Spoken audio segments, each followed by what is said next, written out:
Well, hello YouTubers. Happy Labor Day weekend.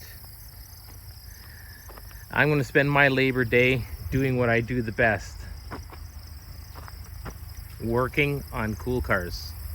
As you can see, it's a beautiful September day here in Dufresne. And yeah, I'm going to go back inside. I'm going to show you a little project that I've been secretly working on for a month last year, and I had to put it out to pasture because I could not find any more parts for it. It took over a year to get 2 fenders, and it took me 6 months to get the Minitab kit for it. So let's go inside. I'm going to introduce you to it. I literally just pulled it out of my old barn, so it's kind of dirty and shitty looking. Literally, there's shit on it. All right, let's go inside. Alrighty, there you have it. Do you remember me telling you about that in my wet blasting demonstration video? It was over there in the sea can. I'll post a picture of this guy when I first got it.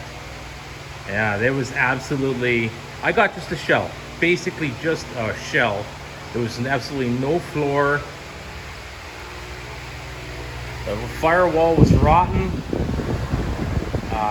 There was no fenders, no front clip, no nothing. Absolutely nothing there. So, and if you go back in my video, I did a Will It Run video on a barn find Chevy 2. It was a 4-door. Well, I ended up just using that one for parts for this guy.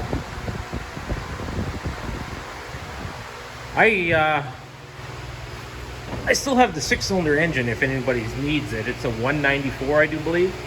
Runs great. I'm pretty sure it's low kilometer. So yeah, it's pretty ugly, dirty, as you can see. But I'm gonna wet blast all this once I do all of the metal work. Once I get this thing solid as a rock, then I'll start moving the body around more. But yeah, there's a couple holes, of course, where the battery goes. Always, and down below there. So I got some fixing there, but other than that, it's pretty solid. Just ugly and dirty. So my plan for this guy is the original 2-door hardtop body was a factory V8 car. It was a factory, it was one step down from being an SS. It had bench seat, automatic, and a V8. And it was made in Canada. Oh yeah, look at this. This is how I got the 4-door car rolling. It had a seized wheel. So I just cut it around there and left the drum where she's at. So I could just move the car around.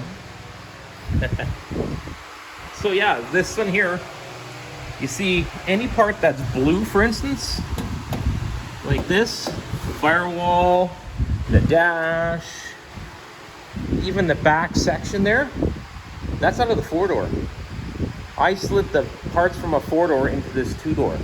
I slid the whole back end in, I slid the whole front end in this car into a 2-door. As you can see, there's a new floor in there, and it's rusty you can see where I welded. Oh, don't worry, this is all going to get wet blasted as well, wherever there's rust. It sat over a year in my barn, so what can you do? Waiting for parts. And I changed the quarters on there already and put a new roof skin, new doors,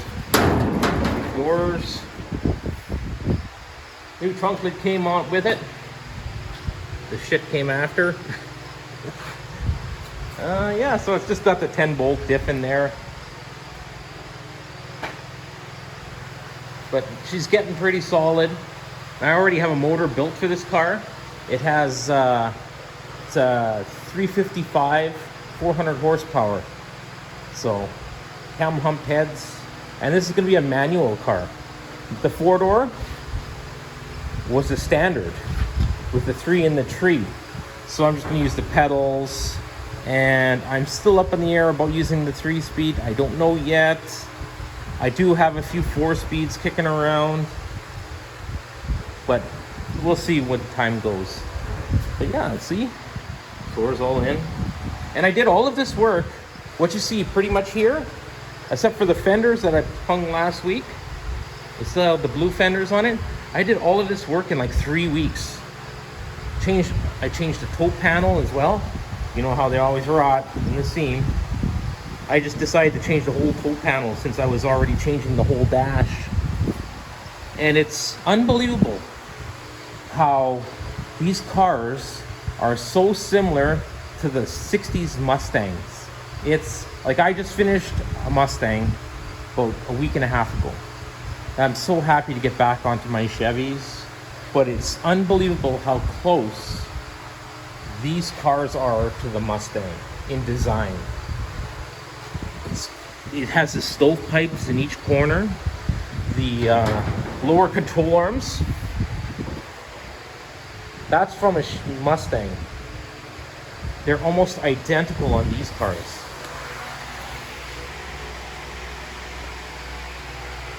It's unbelievable. I bet you they'll even fit. I bet you the ball joints are the same as well. I'll put this on the hoist. It has the bushings on the front for you Ford guys. It's pretty much identical. And the body goes together the exact same way. Because if you go back in my other videos, I had a Mustang on the hoist. You could see that. What I did to it, the whole floor was rotted right out of it. Well, this one was just missing everything because somebody was planning on making it a race car and then backed out. So they just cut it all up. But as you can see, I did put a new trunk pan in here. It's not welded in yet, 100%, until I know 100% I'm ready to do that. But it's all in there because in order to put this trunk pan in, you either got to take out the tail panel or the quarter panels. So I just put it in through the side and in. So I didn't have to disturb the tail panel at all. Again, this is from the four-door. And the frame rails are as well. And the leaf springs, and see the inner tubs are from the four-door. But today, what I am up to is I'm going to put a Detroit Speed Minitab kit in. I've been gathering for, like I said, a year and a half to get busy on this car.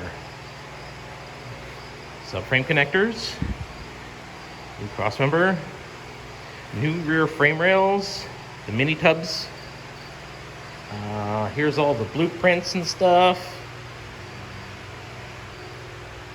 I watched a video on it yesterday on how to do it as well. So, and here's the new pieces I got to weld into the frame rails after I cut about 2 inches out.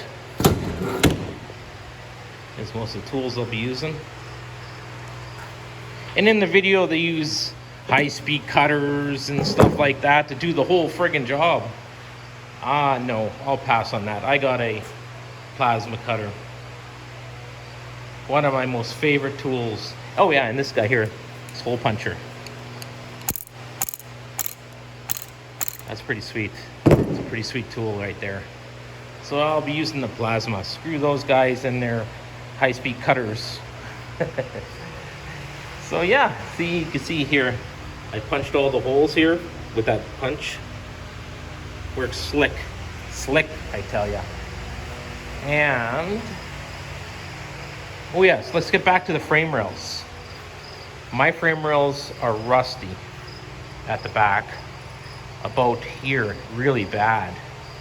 So, on both sides, I could have bought a 10-inch piece that only goes 10 inches, but that's nowhere near enough for what I need. And new frame rails for this car are about $1,100 for a complete frame rail. And I thought about it, like I do it on my other cars all the time, like for my Camaro, new frame rails, whatever.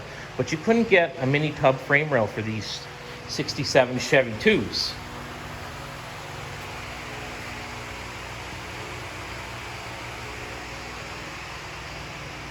So I decided to keep my frame rails that are in there and just buy these ones. And guess what they're off of?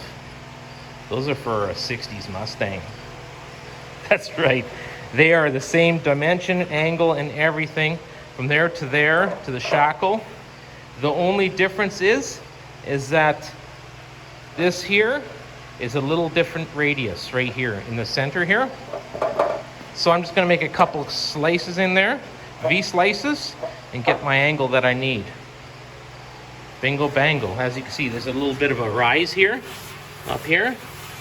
That's what I need to make out of these frame rails. But a couple slices and welds and I'm good to go. So yeah, I'm gonna get busy doing the Minitab thing. See, this is what I'm gonna take out of. I gotta cut these out. These are my templates. And they go up here in the wheel wells, right here. And I make my scribe. And then I just cut it out with my plasma. And then I'll show you from there. Be right back. Alrighty, YouTubers, I'm back again. I got her up in the air now. Yeah, it's kind of, as you can see, that's the old part from the blue car. That's the whole cross piece with the frame rails. But this is what I mean by rusty. And this one is even worse.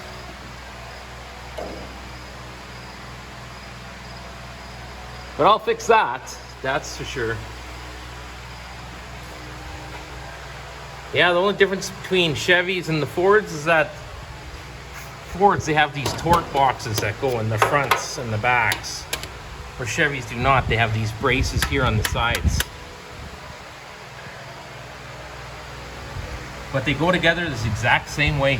The cross members look identical. The frame rails look identical.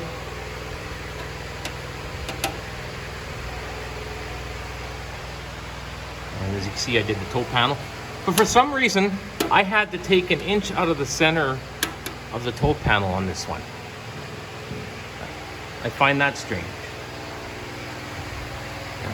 There, she's all done, welded in. I'll clean up all these welds and wet blast, like I said. Even the steering column comes out the same way as the Mustang. The top pulls right out and the shaft sticks with the box. Unbelievable. See what I mean about this control arm? At the ball joint and everything? Look at this one. That's a Ford. It's damn near identical. And the coil spring setup with this bushing or whatever this is, Ford's got that too. Wonder what was going on there. There's those bushings I was telling you about. Identical to Mustangs. Oh yeah, and I picked up that complete disc brake conversion for it. Good old Kijiji scorer. My buddy Lauren hooked up a ride from Alberta for these parts, so thank you, Lauren. So here we are at the present time.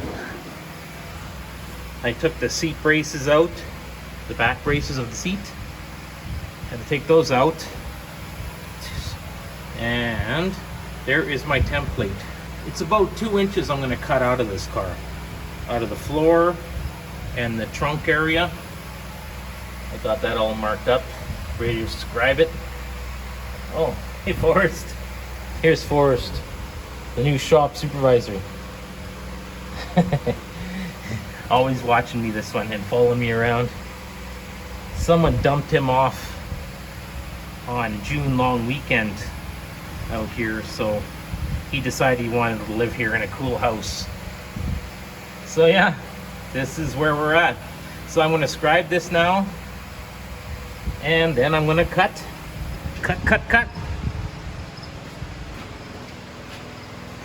First.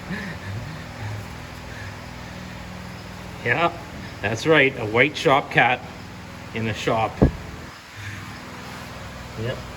So I'm gonna scribe this and I'm gonna cut that out. And then I gotta take the wheel well out. I gotta cut these perches for the hinge, the trunk hinge. I just gotta cut that out. And then the wheel well should just drop right out.